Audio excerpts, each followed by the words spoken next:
4 minutes, then a 10-minute warning, 1 minute, and a 15-minute warning. Easy, just, about. We're at minute 9 at the 10-minute warning. We got the 2-minute warning. Blow your mind. They basically added 1 extra minute. Because the 2-minute warning was 9 minutes. What if you were on an O'Connor's and it was as the time changing? Everything was false starts. Hey, how are you? Regardless, it's what's way to go.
Isn't it more rude to write 7-9 text though?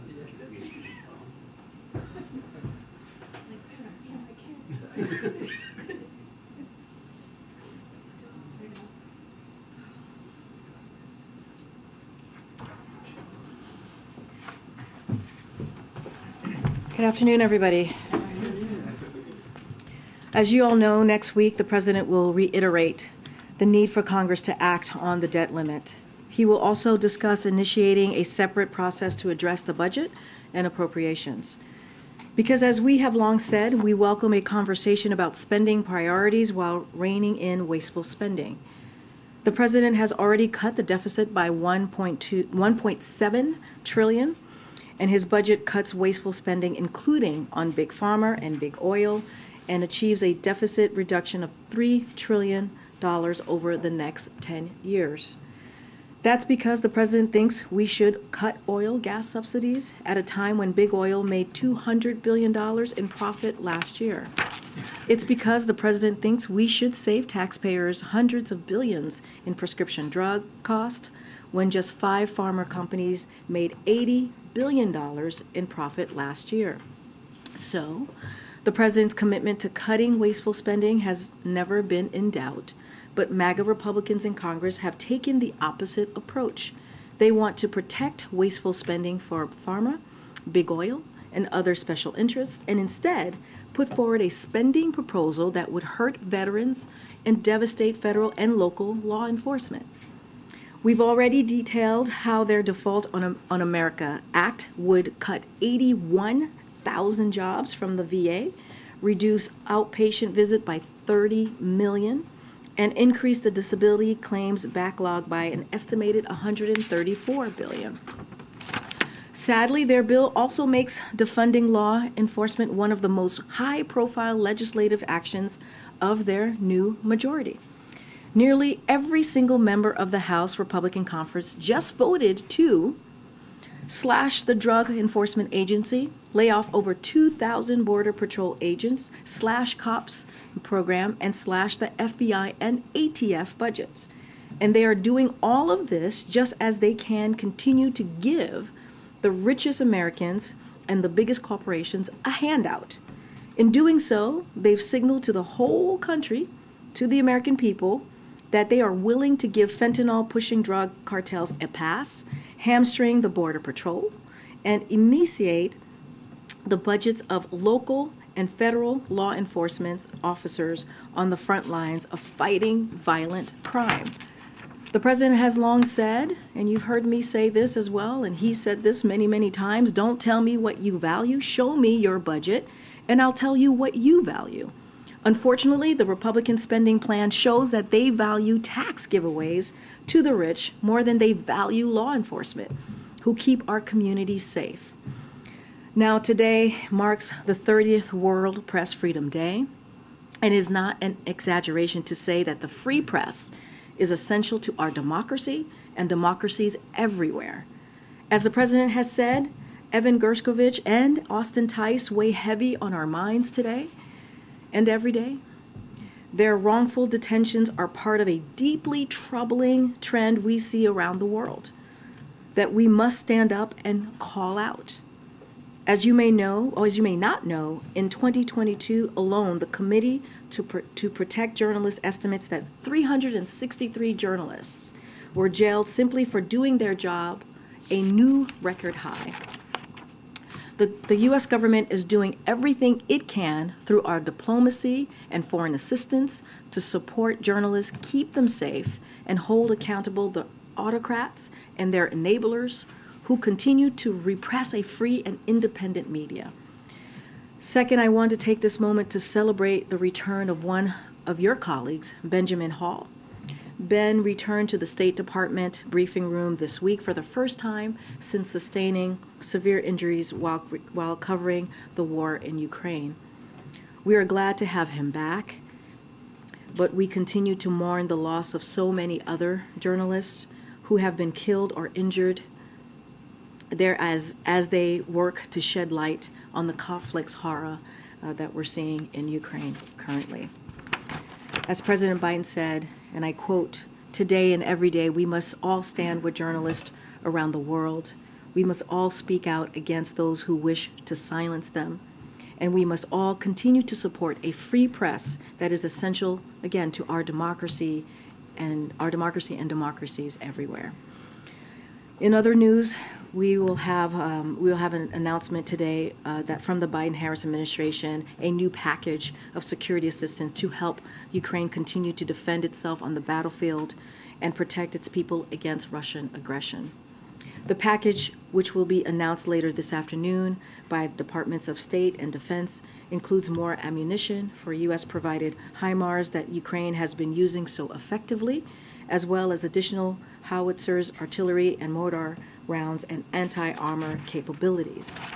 This is the 37th package of security assistance for Ukraine using presidential drawdown authorities, and it follows extensive work by the U.S. government over the past few months to fulfill Ukraine's request ahead of its planned counteroffensive and ensure they have the weapons and equipment they need.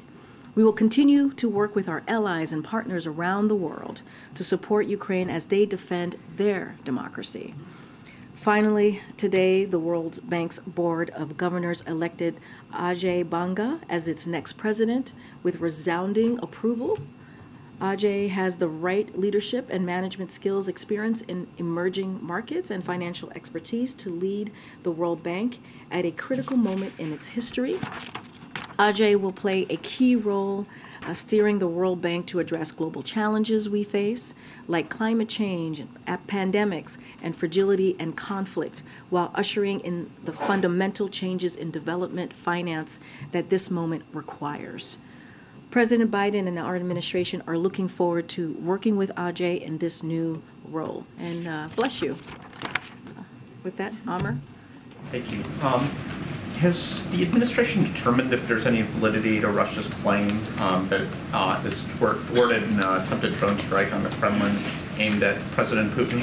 So we are aware of the reports, but are unable to confirm the authenticity of them at this time, and so I don't want to get into speculation from here about what happened, but we are indeed aware of the reports. Separately, does the administration see Putin as the commander-in-chief of Russian troops that have waged this war against Ukraine as a lawful military target?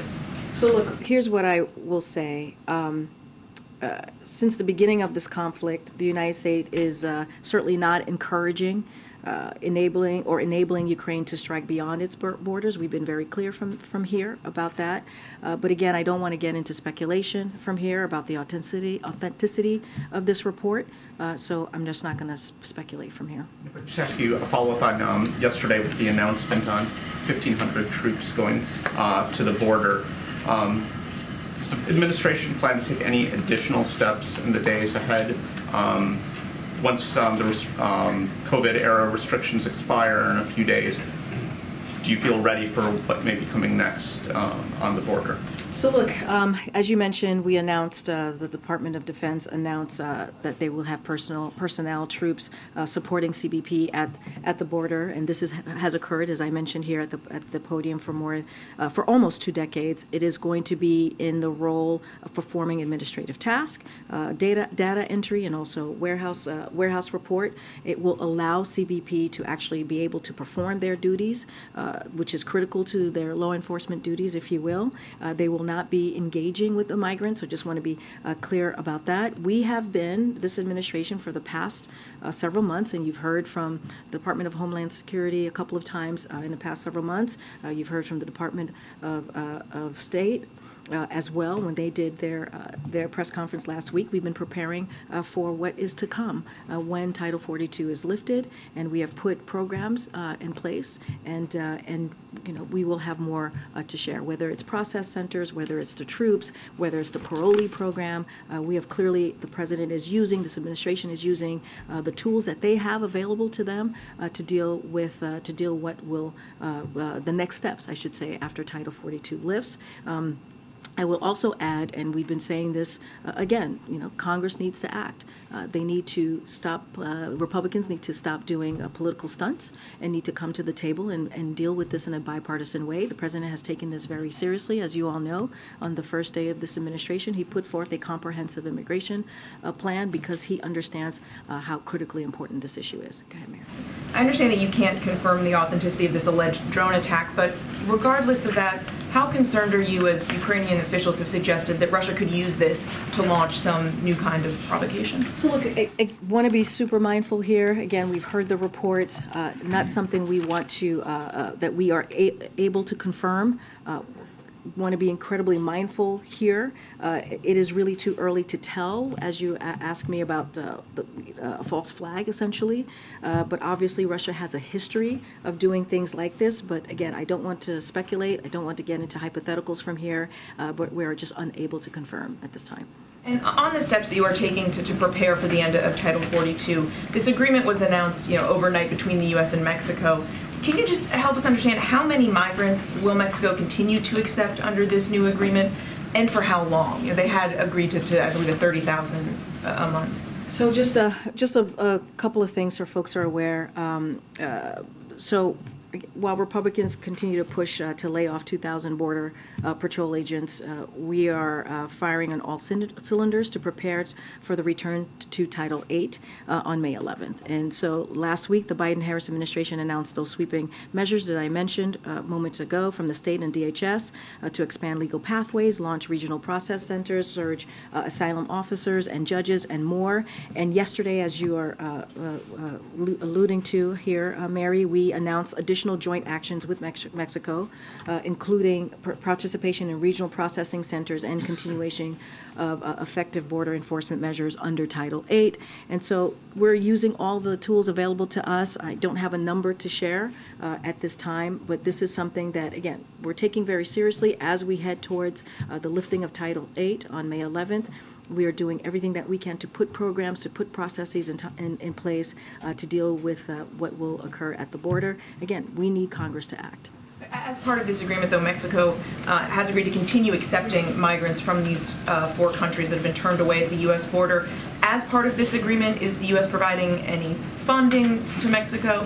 So, not going to get into, these are diplomatic conversations that are happening, diplomatic discussions, certainly not going to get into that from here, but I can say this, our two countries are committed to working together and to address our regional migration challenge, and we've both taken action to address this humanitarian situation. Mexico, as you all know, is a sovereign country that makes its own decision, and we welcome their partnership in this, as we have been partners with others in the region. Again, just not going to get into diplomatic conversations from here. Okay. You mentioned that the administration is preparing for what is to come or what will occur after Title 42 lifts. Can you describe or provide some detail as to what the White House is anticipating when this COVID-era border restriction expires? I'm not going to, look, we know, and I've said this, we have tools that are in front of us that the president's going to use to deal with what we are seeing at the border. And this is something that the president has taken initiative on since the beginning of this administration. And we want to do this in a safe, orderly, and humane way. That has been kind of the mantra of how we see moving forward with the immigration system. And we're doing this without help, without assistance from Congress, Republicans in Congress in particular. And we're doing everything that we can to be prepared for once Title 42 lifts. Don't have any numbers to share for you at this time. I don't have, we don't have kind of speculation or hypotheticals on what will happen once Title 42 lifts. We just know that we are preparing for that to occur on May 11th, and we'll continue to do that. And again, you've heard from the Department of Homeland Security, you've heard from the Department of State. They've held a press conference just last week to lay out some of the processes and some of the tools that we are using. Well, and to that end, the administration has taken unprecedented measures, be it deporting now certain non-Mexican nationals to Mexico for the first time, preparing to roll out an asylum regulation. How confident is the president that this will drive down numbers while also facing criticism from his own allies that he should not be taking these steps? And then also, is he talking to the mayors who are asking for more assistance? So those are two separate questions. I'll take the first one as you talk about criticism from our allies. The president put forward a plan to manage the challenges that we're seeing at the border on his first day. And, you know, again, Republicans refused. They've refused to come to the table. They've refused to pass the plan to fund the plan that he put forward. And so until Congress acts, we're using the tools that we have available to us to face this challenge. Again, a safe, orderly, humane way of moving forward with what we're seeing at the border. We're expanding legal pathways for protection. We're limiting unlawful immigration. We're increasing border security. And we're working with regional partners to jointly manage this challenge, as we just announced Title VIII with Mexico. As it relates to cities, I have said this yesterday that you know, we are in regular communication with cities, mayors in cities across the country who are dealing with this issue. The State Department and Department of Homeland Security put out a plan to manage regional migration flows and reduce unlawful migration. And you know, they are also in regular touch with border communities, and will be awarding an additional $290 million in the upcoming weeks to support them. So that is the assistance that we are providing to them. We are committed to managing this challenge, again, in a safe, orderly, and humane way. That is what we have said since the beginning of this administration. That's what we will continue to do. Okay, Mandy. Thanks, Karine. Just a quick question on Russia. A senior aide to Zelensky called the acquisition from Russia a sign that the Kremlin was planning a major new attack. I know you don't want to speculate on the authenticity of the attack overnight, but does the U.S. have any signs to believe that the Russians are planning a new major attack? So, you know, just not going to just get ahead. I'm not going to get ahead of, I know about the conversation or that reporting. Just don't want to be really careful. I just don't want to, I'm not able to confirm anything from here. And so just don't want to speak further on that. And just anything on false flag operations and, you know, how they have evolved. We've continued to sort of see the administration talk about it. Any new details? I mean, on that? just as I said moments ago to your colleague, look, we know that Russia has a history of doing this. They have a history of doing false flag. It is not unusual. It is incredibly common. I just don't want to speculate at this time. Okay. And a quick one on the AI meeting happening at the White House tomorrow with Microsoft and Google. Just sort of curious as to why the White House decided to have this meeting now. We obviously saw the RNC use AI in its video to respond to the president's re-election announcement. And so are you doing this because the White House is concerned about the use of AI in 24 or elections going forward? Can you give us any details on that? So look, just to let folks know, as you just stated, the Vice President Harris and senior administration's official will meet with the CEO of 4 American companies at the forefront of AI innovation to underscore the importance of developing safeguards that mitigate risks and potential harms while driving responsible, trustworthy, and ethical innovation. This builds on the considerable steps the administration has taken to date to promote responsible innovation that protects people's rights and safety, work that includes the blueprint for an AI bill of rights and the AI risk management framework as well. There's going to be a press conference this evening that's going to discuss the administrative policy more specifically on AI and also provide additional information for all of you as we go into tomorrow's meeting. But certainly this is something that this administration has been doing. This is part of the ongoing engagement. Now what you're seeing tomorrow is just going to be a conversation that the Vice President's having with CEO members, but this just builds on what we have been doing these past several months.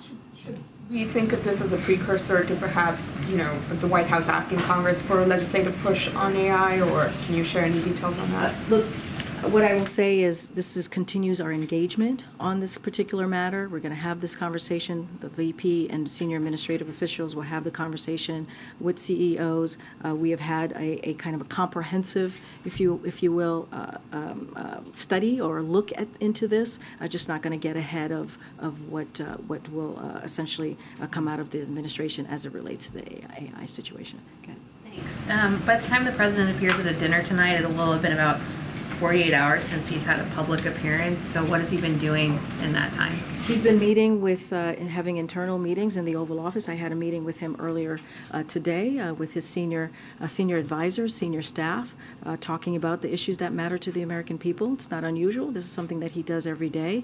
And like you said, you'll see him later this evening. There'll be press available for the toast that the president is going to give. It's going to be, as you know, an open press avail at the top, and you'll get to see the president then.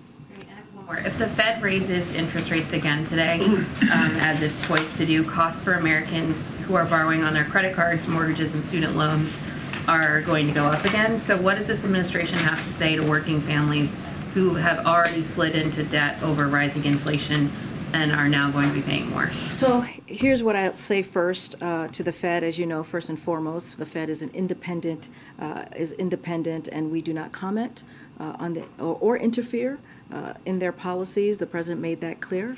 He wanted to make sure that the Fed has space to make their decision and to make monetary policy. So want to be very clear about that as it relates to inflation more broadly. This is a president that has, when it comes to his economic policy, he's put lowering costs for the Americans a top priority.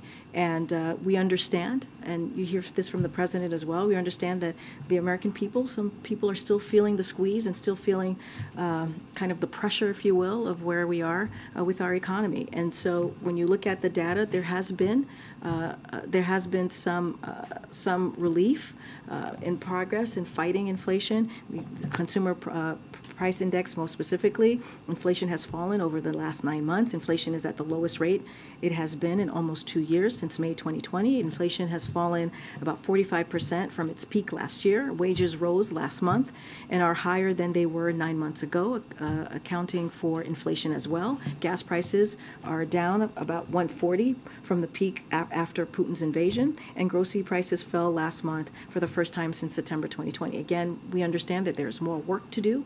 The president gets that and understands that. That's why the Inflation Reduction Act was so important as we talk about energy costs, lowering that, as we talk about healthcare costs, lowering that, and he'll continue to do the work to see what else we can do to help the American people. Following up on this announcement of processing with Mexico, right around the same time that was announced, Mexico's president sent a public letter to President Biden urging USAID to stop funding what he called the opposition I think USAID would refer to those as anti-corruption and pro-transparency groups. Any response to that request from Mexico? I don't have a response at this time from that request. Any response on whether, or is that the type of agreement that could be part of that broader deal on immigration, or I'm is there not any going to get into timing at all? Because I think just- people would ask. Mexico made an agreement to the U.S. They're asking for something on that front. Is that related? I'm just not going to get into our discussions or diplomatic conversations that we have with another country. Mexico, again, is a sovereign country that makes its own decision, and we welcome their partnership in the region on this issue. Okay. Thanks so much. President Zelensky of Ukraine told the Washington Post that he had not had conversations with anyone at the White House about those intelligence leaks. Is that true? And if so, why not? So I would have to go back to our team. I don't actually have an answer to that question at this time. What I can say, and we have said many times, is that we have been in discussion with our allies and partners about the situation. I would have to just check back to see when's the last time they had a conversation with President Zelensky. I just don't have anything to share at this time. The critical moment that the war is in, the fact that Ukraine is poised to potentially sometime soon launch its spring counteroffensive, and now this incident that we started talking about at the top of the briefing with the drone. How concerned is the White House that those leaks could strain the U.S. relationship with Ukraine at this critical moment? Look, we've been very clear. I mean, we're about to announce another critical security assistance to Ukraine. I think that shows our commitment, and we have been very clear that we will support Ukraine as they defend their country against Russia's invasion, and that will continue. That will not stop. And again, we're announcing a security assistance. I think that shows how much we are committed to them fighting for their freedom, fighting the Ukrainian people, fighting for their democracy. And so we've been very clear in not just security assistance and humanitarian aid and economic aid, and that will continue from here. Very quickly, has the president or anyone at the White House been briefed at this point on the damage assessment by the leaks? I don't have anything to preview or lay out for you at this time. And then just on the debt limit, there are conversations that have been reported about potentially invoking the 14th Amendment, which would essentially allow the president to deal with this debt limit crisis unilaterally. Can you characterize how serious those discussions are? Have they gone all the way up to the level of the president? So look, we're not going to entertain scenarios where Congress compromises the full faith and credit of the United States. We've been very clear from here. The president has been very clear that Congress must act. This is their constitutional duty to act, and we must avoid catastrophic threats to our economy. That needs to happen. And what this will do, it will hurt the American people, cost more than 6 million jobs, and threaten Social Security, threaten Medicare and Medicaid payments. And so we're just not going to entertain scenarios. Does that mean you've taken invoking the 14th Amendment? What I'm saying is that I'm not going to certainly negotiate from here or do anything like that. We're just not going to entertain scenarios. This is their constitutional duty. And I've said this before. Republicans did this 3 times. They were able to do this. Democrats joined them 3 times in the last administration. Karine, a lot of people are looking at this situation and wondering where the urgency is. Back in 2011, it took the president and congressional Republicans more than 3 months to reach a deal. Why does President Biden think he can reach one with Republicans in 3 weeks? We've been very clear, right? We've been very clear of what this could mean for the American people. This is their constitutional duty. When we're talking about the spending, this is something that Republicans and Donald Trump spent already. We're talking about spending that already occurred. And in the last administration, Democrats did the right thing and came together with Republicans and dealt with the debt ceiling 3 times. 3 times. It is their constitutional duty. It is what they are supposed. Congress took an oath, right? If you're a congressional member, you take an oath to the American people on what you are going to do the right thing, essentially. And this is part of their duty, to get this done. And so the president has been very clear on this. His administration has been very clear on this. He's going to have a meeting with them a week from today with the 4 leaders. He's going to again reiterate how important it is for them to move forward. And they need to put they need to deal with this immediately. Deal with the debt ceiling immediately. This is something that they can do today if they choose. And we cannot be a deadbeat nation. We cannot. This is something that we have been able to do in the past, 78 times since 1960. 78 times since 1960. We have always paid our debt. This country has always paid our debt. So what's different now? What is different now? That's something for congressional Republicans to answer. Thank you, Karine. I wanted to ask, the Wall Street Journal has a report out about the Biden administration having renewed direct talks with Syria to determine the fate of Austin Tice, and that there have been several meetings in the Middle East with Syrian government officials. Given that you mentioned this at the top in terms of World Press Freedom Day, given that Austin Tice's mother was at the dinner and President Biden recognized her, I'm hoping you can speak to this report a little bit, maybe shed some light. No, I appreciate the question. Look, we cannot confirm any specific meetings, past or present. As you know, in general meetings and negotiations to secure the release of wrongfully detained Americans, that is incredibly sensitive. But I want to be clear here, as I was at the top, the president himself called on Syria to help us bring Austin home. That is something that the president has done, but want to be really, really careful and mindful, and don't want to confirm any specific conversation from the past or in the president. Again, these are sensitive issues here that we need to be very careful. Update at all on that case? I just don't have anything to share on the status of the case of Austin. Second, we have a report on the DOJ nearing a decision on whether to charge President Biden's son Hunter with tax and gun-related violations. I wonder if the White House has any comment on this case, if it's something the president has been following, or if he talks to Hunter about this case at all. I would have to refer you to Department of Justice. Go ahead, Stephen. On the question about Austin Tice, Deborah Tice's mother said this week that she believes after all these years it's time for rapprochement with Syria. What's the president's stance on that? One more time, that last part? Yeah. It's time to... Rapprochement. Yeah. What's the president's stance on that? So, look, as I mentioned, the president himself called on Syria to help us bring Austin home. He has said that before. Look, the president spoke to the pain and that Austin's family is going through. You heard from him directly during the White House Correspondents' Dinner, and our hearts go out to her. We cannot even imagine, don't even want to imagine what she's going through every day. But the president is committed to bringing our Americans who are wrongfully detained and held hostage home.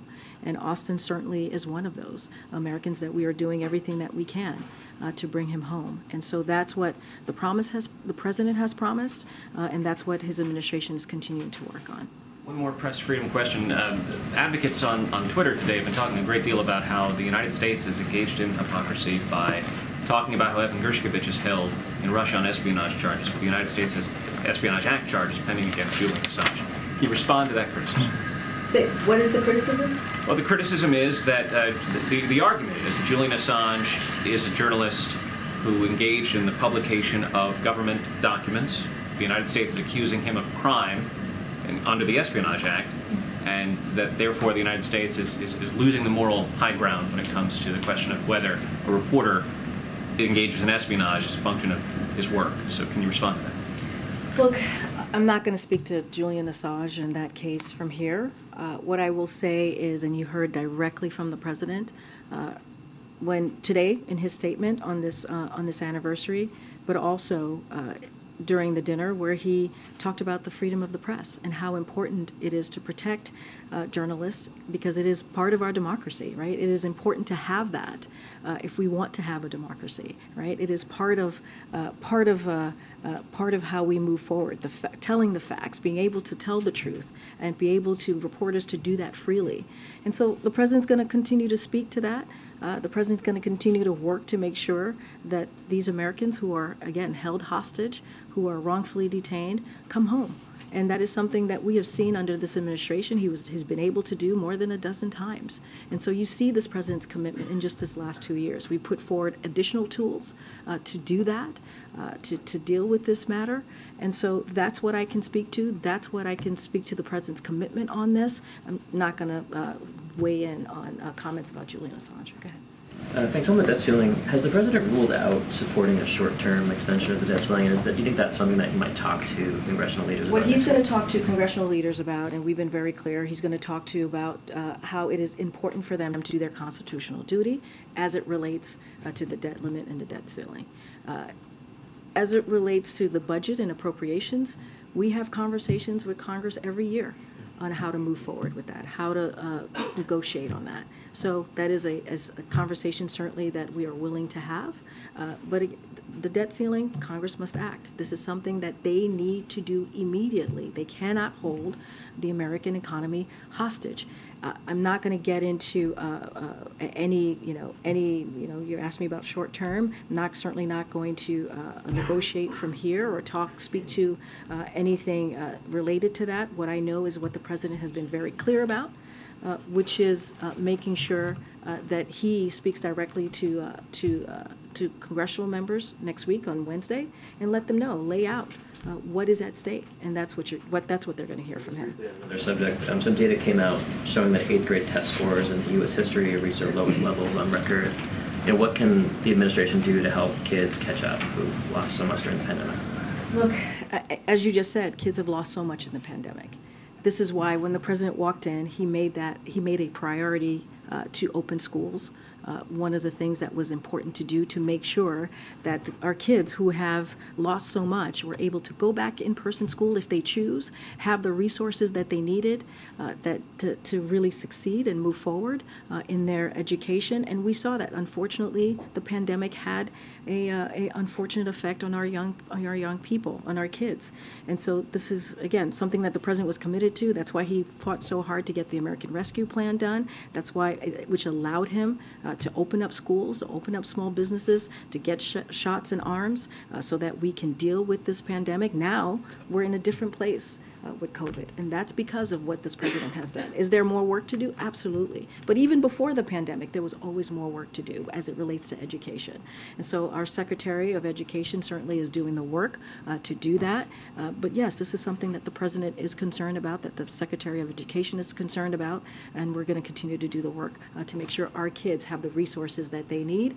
And it goes back to what House Republicans put forward with 22% cut on veterans, 22% cut on education. That's not how we move forward. That only hurts our kids. Go ahead, April, and I'll come back. Karine, 2 questions on deadlines. May 11th, the deadline to release or let go of the emergency declaration for COVID. With that said, what happens to those who are uninsured when it comes to vaccines and the fear that since the declaration is lifted, that people will not look at getting vaccines thinking that COVID is over? Those 2 questions on that. There's a fear, we understand, that could happen once, because every time, like when you say there are no more, you don't have to necessarily wear masks, people thought it was over. And when the president said that we're not in a pandemic, people thought it was over. And now with the declaration being lifted. So ahead of May 11th, the administration will be sharing relevant additional information to prepare federal government and also the American people as we move out of the emergency phase of the pandemic. I was asked here yesterday about the COVID response office and what was going to happen. So one thing I do want to share with folks, in the omnibus budget package of fiscal year 2023, Congress called for the establishment of this office. This is the Office of Pandemic Preparedness and Response in the White House, and we are working to stand up this team, so we will have that team available. But again, we're going to have more information. I want to be very mindful I hear your questions about vaccines. I want the American people to know that the COVID vaccines remain highly effective to reduce the risk of serious illness, hospitalization, and death. This announcement that we're making is possible because of the historic progress that we have made over the last 2 years to fight COVID and ensure that people have the information and tools they need to keep themselves and their communities safe. And so it remains highly effective. It is important for the American people to know that we are in a different phase of COVID, as I just mentioned, and that's why we're able to do the announcements that we're going to see once May 11th. They're going to lift essentially once May 11th arrive. Sure. And that was part of my first answer. We'll have more information to share. That you guys We will have more information to share as we get closer to May 11th. Question. Looking back at the prior administration and how deadlines were met and neither side blinked, particularly Republicans, is there a fear, a real fear, that come June, this will not be settled and there could be indeed defaults, payments not made to various persons in this nations, to include contractors, those who are on benefits, etc. Is there a real fear of that, as Republicans in the past administration didn't blink on issues of finances when it came to deadlines? Well, that's kind of taking your last point first. That's kind of what I was saying. In the last administration, Democrats put aside their politics and they came together with Republicans to make sure that we dealt with the debt ceiling. That is something that Democrats did. We have never defaulted in our history. We've never done that. We've always paid our debt. You heard the president say this just 2 days ago. We are not a deadbeat nation.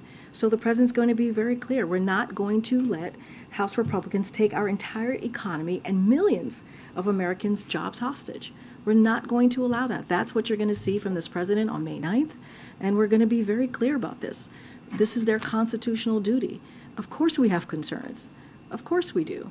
That's why we've been saying this over and over again, that Congress must act. We're talking about more than 6 million jobs. We're talking about Medicare, Social Security. We're talking about our seniors, our veterans. And this should not be allowed. And so the president's going to make that very clear to the leadership, and specifically Speaker McCarthy when he's here a week from today. Hi, thanks. A couple questions. On the debt ceiling, assuming obviously that Speaker McCarthy doesn't go into the meeting next week and say, congratulations, you've got a clean debt ceiling increase, what realistically is the president expecting to get out of that meeting in terms of commitments, agreements, anything on the debt ceiling or budget? He's going to make it clear to Speaker McCarthy what's at stake. He's going to make that very clear. They're going to have a conversation. They had one earlier this year, and this is a continuation of that conversation to make very clear that Congress must act. So nothing concrete in terms of... I'm not going to get into hypotheticals or ahead of what is going to come out of the meeting. What I can tell you is what the president is looking to do and what the president wants to talk about is how important it is for Congress to act, how important it is for House Republicans to immediately deal with the debt ceiling. And that is the conversation that we have already said is going to occur. It's going to happen. Certainly not going to get ahead of what is going to be discussed or what's going to, not discussed, but what's going to come out of this discussion. And secondly, on the end of the public health emergency, is the president planning to mark that in any way publicly? And in his mind, does this effectively kind of mean the end of the COVID epidemic, at least in the U.S.? So what we've said, we're in a different phase of this pandemic.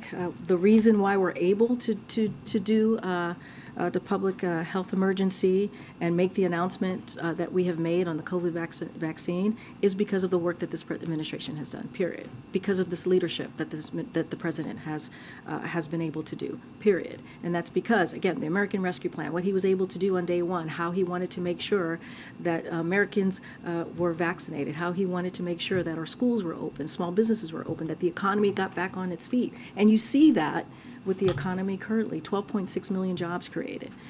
That's important. And we're going to continue that work. You see that with his his economic policies that he's put forward, his economic legislation that have been passed with the help of Democrats in Congress. And so, look, we're in a different phase, and it's because of the work that this president has done. Should we expect the president to mark that? Yes, I didn't answer that question. Don't have anything to lay out for you on any type of event to mark that. Thanks, Karine. The Fed just raised interest rates again, and you mentioned that inflation has come down, but it's still stuck at 5%. Is the president frustrated that inflation isn't coming down more quickly? The president not going to comment on the Fed and its policy decision. They're independent. We're going to respect that, give them the space to make their monetary policy decisions as they have done under this administration for the last 2 years. So I want to be very clear on that. The president is working every day to make sure that we do what we can and meet the American people where they are on lowering cost. That's why he took some historic actions. That's why we were able to do the Inflation Reduction Act. That's why we were able to lower gas prices as President Putin started this aggression on Ukraine and this war. And so we'll continue to do that. Let's not forget what the lowering costs for families, what we've done. We've lowered prescription drug costs, capping insulin at $35 a month for seniors, allowing Medicare to negotiate lower power, helping lower energy bills. That's important. That's what we have been able to do as an administration, where MAGA Republicans, they are doing the opposite. They're gutting programs that lowering cost. Take our economy hostage with the default. That's what they're threatening. Bring back failed trickle-down economy. That's not what the president believes. He believes on building an economy from the bottom up and middle out. So we're doing the work that we believe needs to be done. We always understand there's more work to be done, and again, I've laid this out earlier. Inflation has fallen over the last 9 months. That's important. We saw that in the CPI data, and so do we need to do more work on this? Yes, but inflation also has fallen 45% from its peak last year, and that is because of the work that this president has done because of his economic policy plan. What's more important to the White House at this point, to keep bringing down inflation or to prevent more economic slowdown? I don't think it's one or the other. I think the president understands that when he's president, he has multiple things that he needs to deal with. We have said that we see the economy moving towards a transition of more stable and steady growth. We see that in the data. We see that in our jobs data that we saw just last month. And so we're seeing that. We believe that that's where we're headed. But of course, inflation is one of the most important things that Americans care about, is what we're doing to lower cost. And so that's one of the number one things that you see when it comes to the president's economic plan, is making sure he's doing everything that his administration can to do just that. Go ahead, Karen. Thanks, Karine. Before we came out here, there was a shooting in Atlanta. Police are searching for a suspect. There's one dead and at least 4 injured. Now, has the president been briefed on this? What can you tell us? So I can confirm that the president and the vice president is aware of what occurred, the Atlanta shooting. So I can certainly confirm that. And to go back to the nation's report card that you talked about, just to underline some of the data, 13% of students it found in 8th grade performed at or above the proficient level in U.S. history. In civics, government, it was only 22%. Beyond the pandemic closures that you talked about in your answer, just how concerned is the White House about what young Americans are learning about history and government right now? Well, look, we've spoken to that before, how it is important it is important for our kids to learn about the history of this country, the amazing good part of it, and also the part that we have to learn from. We've said that before. So yes, it is a concern to us. But again, we are. Our kids' education is a priority for this president. As you know, you heard him say, because Dr. Biden as well is a teacher and educator. So so you have two people in administration that truly care about our kids and their education and how they're moving forward. And you have a Secretary of Education that's very much focused on this and has made our kids a priority in the past 2 years, and will continue to do that. scheduling questions. The President said in March that he was going to visit East Palestine, Ohio at some point to review the recovery from the train derailment. Any update on that? And tomorrow, is the President holding any events for National Day of Prayer? And events for National Day of Prayer? I don't have in front of me what the President's going to be doing tomorrow. I'm trying to think what tomorrow is. We'll certainly share that in the next couple of hours of what his day will look like tomorrow. So you all will have that as you normally do. So that is the normal here. So as the President said, he will go to East Palestine. I don't have any travel plans at this time to announce from here. Just to remind everyone, the President, at his direction, federal teams have been on the ground in East Palestine to support response efforts and hold North Southern accountable. They went door to door to check on families. They were monitoring the air. They're investigating the cause of derailment, and the Department of Justice is suing Norfolk Southern to seek damages and hold them accountable. And that has been our commitment to the community of East Palestine, and will continue to be. And when we have travel to share, certainly we'll do that. Thanks, Karine. Back in March, the President said after the SVB collapse that the banking system is safe. He made similar comments after the latest bank failed earlier this week. So I'm wondering why the American people should trust those reassurances if it's happening repeatedly now. So due to our actions, because of what the President has done, because of the direction of the President, Americans can be confident that the deposits are safe and sound, and banks have the access to resources to meet depositors' demand. In fact, Treasury has seen deposit flows stabilize in regional banks. The banking system is more resilient than it was in 2008 when we saw the financial crisis. And thanks to the tough requirements the Obama-Biden administration put in place, banks have more capital, depositors have more protection, regulators have the tools. And so we've taken decisive and forceful actions to restore the confidence, to protect depositors, to keep financial systems safe, and not protect investors, but to not risk taxpayers' dollars. And that is what you've seen from us from the last couple of weeks. So given that, how seriously is the White House considering warnings that there could be other problems ahead in the banking Look, what sector? I can tell you is that the FDIC is going to continue to monitor the situation, and that's what I can share. We have taken forceful actions, decisive actions, to make sure that taxpayer dollars are protected, to make sure that we give confidence to the American people, and that is something that you're going to continue to see. The President has asked Congress to take action, so we've been very clear, and he has called on regulators to reverse a series of steps taken during the prior administration, and that is something that just didn't start. The asking regulators to take action, that didn't start just a couple weeks ago. That started very early in his administration. And then thirdly and lastly, New York became the first state to ban natural gas in new buildings, essentially, starting in 2026. Does the President support these types of policies at the state level? So this is the first I'm hearing about that, so I don't have any comment for you on that at this time. Go ahead. Thank you, Karine. There's been so much anticipation ahead of next week's meeting on the debt ceiling. The President always says he likes to negotiate face to face. Would he commit to having as many meetings as it takes? Because what we're doing is talking about this one day, which is a week away. I don't have any further. We just got to get through the first meeting first, which is a week from today, before we add on any other meetings. That is going to be up to the President to decide. And what I can say, he's going to make it very clear to Speaker McCarthy that they need to act. They must act. It is their constitutional duty to deal with the debt limit.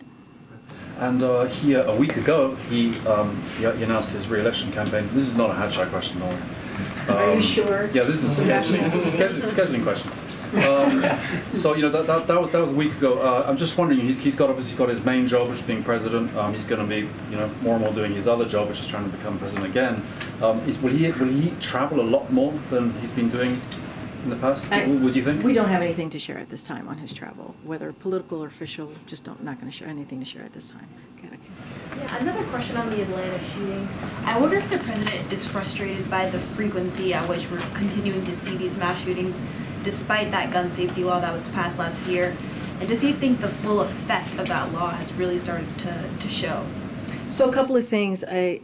as it was mentioned, we were coming out here, the news was breaking, so I want to be very clear. We're monitoring the situation. We'll have more information. It's an ongoing, very fluid situation as far as I understand. I don't know what else has occurred since we've been out here. I want to tell the public that we urge them to heed guidance from officials and keep themselves safe. Please keep yourselves safe as the situation continues. So just want to be very clear about this, and don't want to speak to this directly because we just don't know exactly what is. I know there's a shooting, but we don't have all of the information. It's very fluid. Look, is the president frustrated about what we're seeing in our communities, in our schools, in our churches, in this epidemic that we've seen, this gun violence epidemic? And this is yes, of course he's frustrated. This is a president that has taken historic actions the first 2 years, executive actions, signed, as you mentioned to me, a piece of legislation that was bipartisan, and it was the first legislation that we had seen in 30 years to deal with this issue. But we know that more needs to be done. We know that Congress needs to take more steps to deal with the violence that we're seeing, again, in our communities, our schools, our churches, which just should not be. Should not be. American people should be able to feel free to go into a grocery store, to go to church. Our kids should feel free and feel safe, and our teachers, administrators should feel safe to go into a school. And right now, we're seeing weapons of war on our streets, which should not be. And so we've been very clear about Congress needing to act, and I think we're all frustrated. I think there's parents out there who are frustrated. There are Americans out there who are frustrated and who wants to see an assault weapons ban, which reduced mass shootings when something that the president led on in 1994. We want to see common sense gun law reform, whether it's requiring background checks on all gun sales, requiring safe storage of guns, eliminating immunity for gun manufacturers who knowingly put weapons of war, again, on our streets. These are the things that we want to see Congress act on. And so we're going to continue to call on them to do so. Julie Su, the nominee for Labor Secretary, has yet to be confirmed by the Senate and could face some roadblocks ahead. What is the administration's level of commitment to Su as the nominee if the votes aren't there? So we are committed to Julie Su's confirmation process. She's met with dozens of senators on both sides of the aisle, and we're working very hard every day for every vote. That is certainly something that she's doing, certainly something that we're doing on her behalf. We're feeling confident about her process and looking forward to the floor consideration in the near future. I would just remind you all, as I've said before from here, when she was confirmed for Deputy Secretary, she got all Democrats in the Senate. And so we're going to continue. As I said, she's met with both senators from both sides of the aisle, and we certainly are feeling confidence in this process. Oh, okay. Let me call some more people in the back. Go ahead, sir. Thank you, Karine.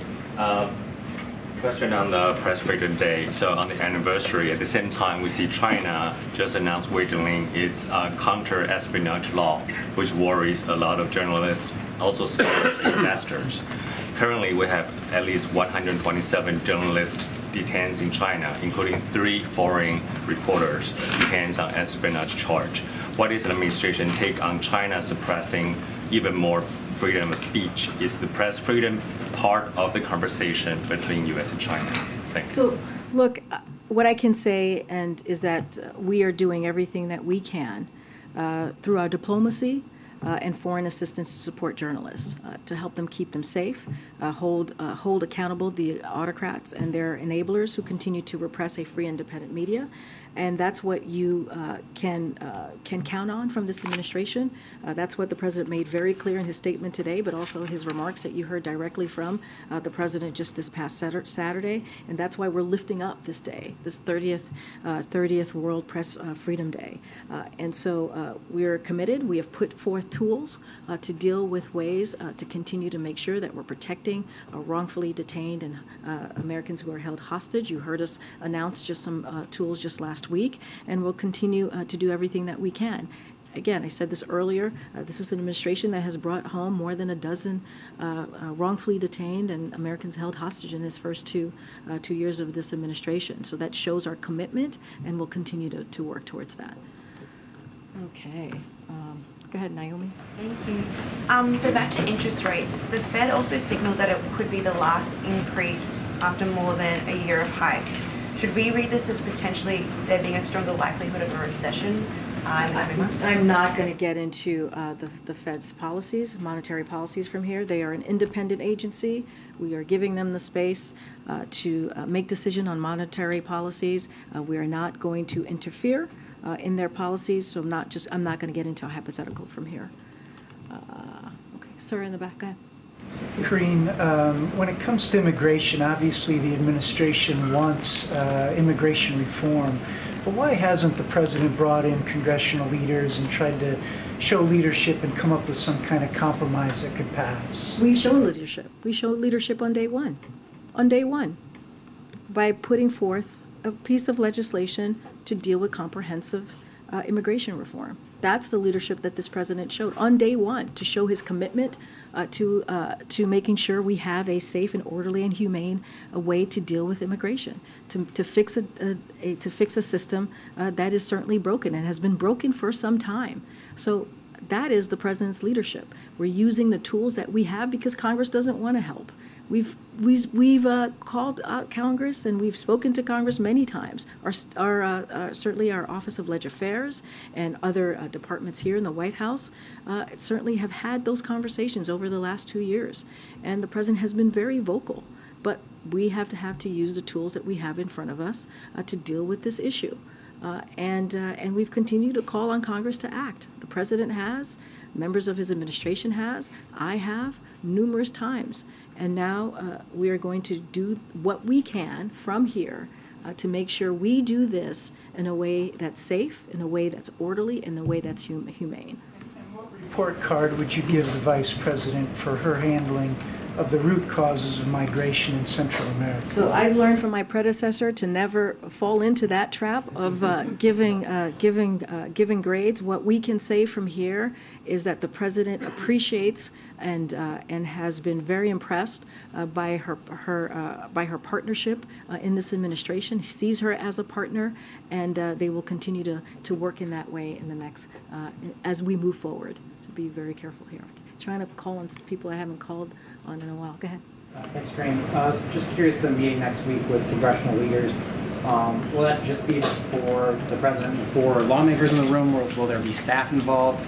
And what can you say about, has staff been reaching out sort of behind the scenes ahead of this meeting to prepare? So I'm not going to get into the manifest of who's going to be in the meeting next week.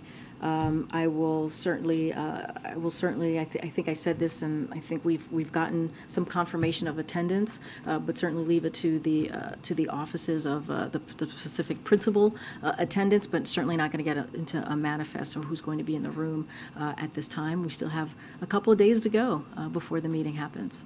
I think I'm being pulled. Is that it? All right. Thanks, everybody. I'll see you tomorrow.